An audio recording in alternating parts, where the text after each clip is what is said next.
Hello everyone, if you are new to the channel और आपने introduction video जिसमें मैंने बुक पढ़ने के बेस्ट अप्रोच के बारे में बात की है, जो ना सिर्फ बुक समझने, याद रखने पर इम्प्लीमेंट करने का गारंटीड सॉल्यूशन है, जिसको हम इस वीडियो में भी फॉलो करेंगे। तो अगर आपने वो वीडियो नहीं देखी है तो पहले इंट्रोडक्शन वीडियो देख लीजिए ताकि चीजें आपके माइंड में क्लियर रहें। इस वीडियो के एंड में मैंने एक टास्क के बारे में बात की है, जिससे आप ना सिर्फ इस बुक पर किसी भी बुक या कोर्स का बेस्ट पॉसिबल आउटकम निकाल सकते हो। सो लास्ट पार्ट को मिस मत करना।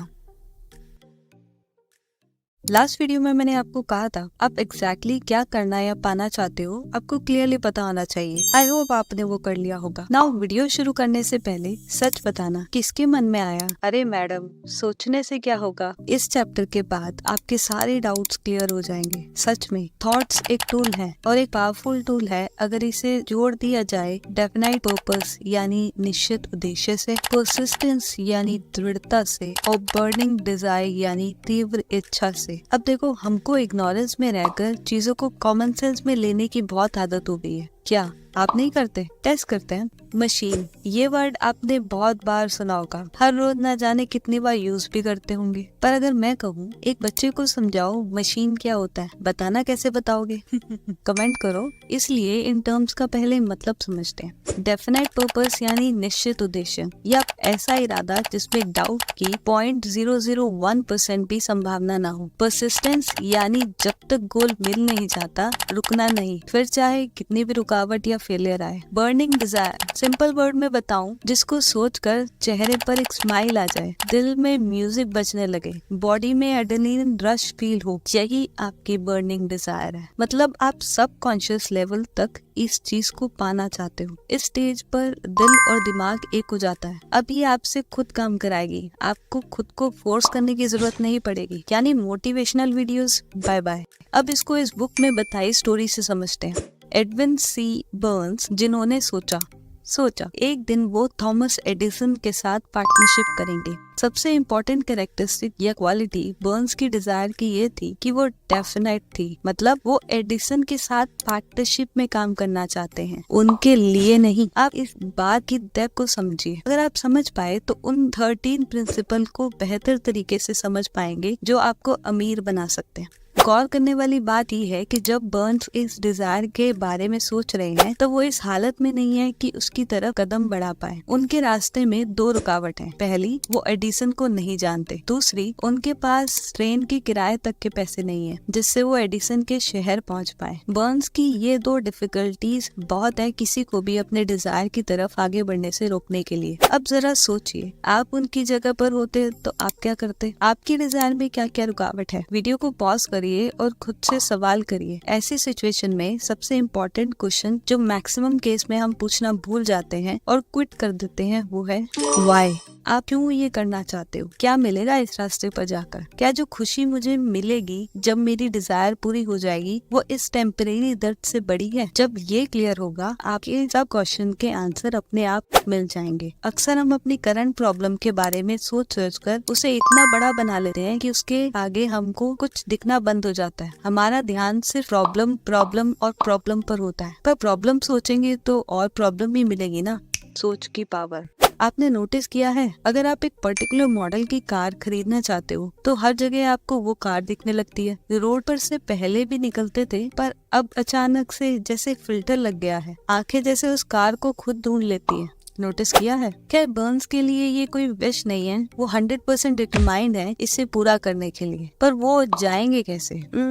मालगाड़ी से। उन्होंने डिसाइड किया मैं मालगाड़ी में बॉडी के अंदर बिना किराए के जाऊंगा पर जाऊंगा। फाइनली बर्न्स एडिसन की लेबोरेटरी में पहुंच गए, मानो जैसे उन्होंने ऐलान किया हो मैं आ गया हूँ एडिसन के साथ बिजनेस करने के लिए। बर्न्स खुद को इंट्रोड्यूस करते हैं। एडिसन बर्न्स से हुई पहली मुलाकात के बारे में कहते हैं, बर्न्स मेरे सामने खड़े हैं। वो एक आम सड़क पर चलने वाले लोगों की तरह लग रहे हैं, पर उनके फेस के एक्सप्रेशन पर कुछ तो बात है। जो कह रही है वो पूरी तरह डिटरमाइंड है। एडिसन कहते हैं उन्होंने अपने सालों के एक्सपीरियंस से सीखा है, अगर एक व्यक्ति सच में किसी चीज को पूरे दिल से पाना चाहता है कि वो अपना पूरा फ्यूचर दांव पर लगाने को तैयार है, वो व्यक्ति उस चीज को जरूर पा लेगा। पूरा फ्यूचर दांव पर। कह रही है ना, क्या आप ये कर पाओगे? एडिसन बर्न्स को वो जॉब दे देते हैं क्यों? आगे जो भी होगा वो प्रूव करेगा एडिसन ने कोई गलती नहीं की थी। वो जो पाने के लिए आए हैं वो अपनी इच्छा शक्ति पर टिके रहेंगे जब तक उन्हें वो मिल नहीं जाता। नोट करने वाली बात है, ये बहुत कम मायने रखता है बर्न्स ने एडिसन से उस वक्त क्या कहा, पर इम्पोर्टेंट है वो क्या सोच रहे हैं, उनके थॉट्स।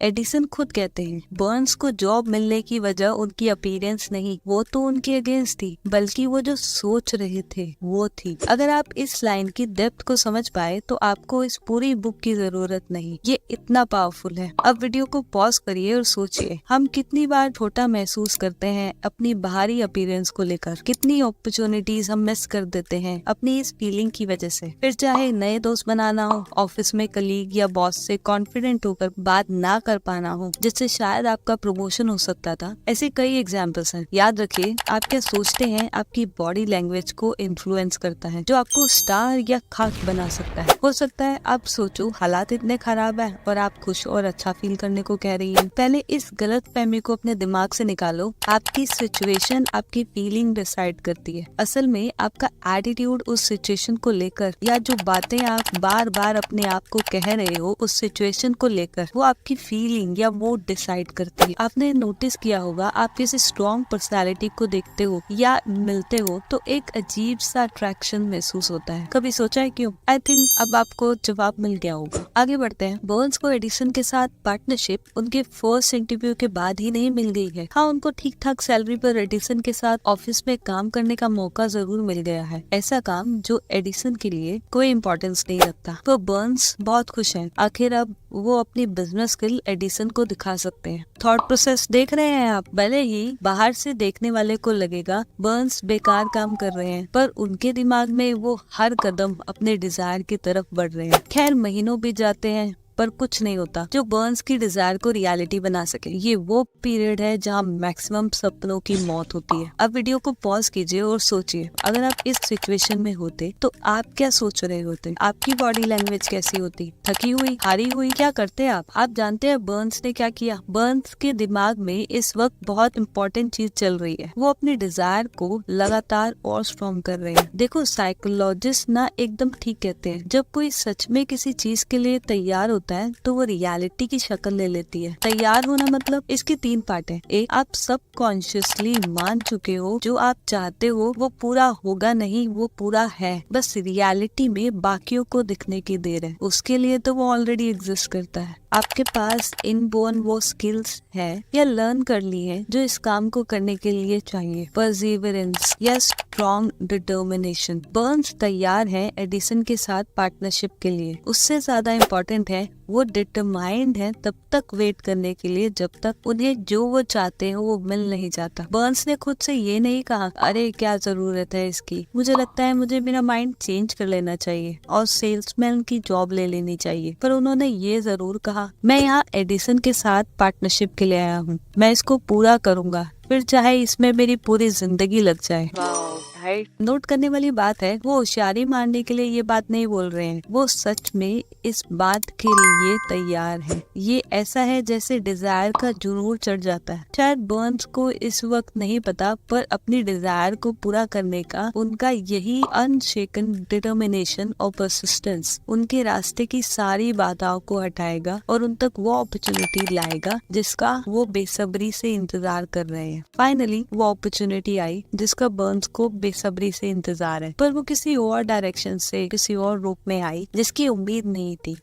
ये अपॉर्चुनिटी की सबसे बड़ी ट्रिक है। उसकी आदत है वो पीछे के दरवाजे से आती है और अक्सर मिस फॉर्च्यून या फेलियर के रूप में आती है। शायद इसलिए ज्यादातर लोग अपॉर्चुनिटी को पहचान नहीं पाते और उसको मिस कर देते हैं। एडिसन ने अभी एक नई रिकॉर्डिंग डिवाइस बनाई है। उसके सेल्समैन इस मशीन को लेकर जरा भी एक्साइटेड नहीं है। वो नहीं मानते बिना बहुत ज्यादा एफर्ट के ये मशीन बिक सकती है। बर्न्स कहते अरे वाह, मिल गया मौका। अपॉर्चुनिटी दबे पांव अजीब लगने वाली मशीन के रूप में आई जिसमें किसी और को कोई इंटरेस्ट नहीं सिवाय बर्न्स और एडिसन के। बर्न्स जानते हैं वो इस मशीन को बेच सकते हैं। उन्होंने एडिसन को ये बात बताई और तुरंत उनको मौका मिल जाता है। उन्हें वो मशीन न सिर्फ बेची पर इतनी सक्सेसफुली बेचा कि एडिसन ने पूरे देश में मशीन को डिस्ट्रीब्यूट करने का कॉन्ट्रैक्ट उन्हें ही दे दिया। इस मशीन की वजह से स्लोगन बना made by Edison distributed by Burns. क्या आपने कोई अपॉर्चुनिटी मिस की है लाइफ में? वीडियो को पॉज करिए और सोचिए, अब आपको उसी सिचुएशन में वापस भेजा जाए तो आप अब क्या करोगे? ये बिजनेस पार्टनरशिप 30 साल तक चली। इसकी वजह से बर्न्स अमीर तो बन गए, पर उन्होंने उससे भी महान काम किया। उन्होंने साबित किया कोई भी सोच से अमीर बन सकता है। Think and grow rich. Burns ने लिटरली खुद को एडिसन के साथ पार्टनरशिप करते सोचा, वो भी तब जब उनके पास कुछ नहीं था शुरू तक करने को। तब भी उन्होंने खुद को लकी माना। उनके पास था तो बस क्लैरिटी कि उन्हें क्या चाहिए, और जब तक वो मिल नहीं जाता उस डिजायर के पीछे भागने का डिटर्मिनेशन। ना उनके पास पैसा था, थोड़ी सी एजुकेशन, ना कोई इन्फ्लुएंशियल पर्सनालिटी थे, लेकिन उनके पास था स्टार्ट करने के लिए हिम्मत, विश्वास और जीतने की विल पावर। अपने अंदर छिपी ताकत से बर्न्स ने खुद को नंबर 1 व्यक्ति बनाया जिसने दुनिया के अब तक के सबसे बड़े इन्वेंटर एडिसन के साथ काम किया है। आपके अंदर भी कुदरत ने वही ताकत दी है जो बर्न्स के पास थी, तो क्या आप इनका इस्तेमाल नहीं कर सकते? कौन रोक रहा है? आप सोचो।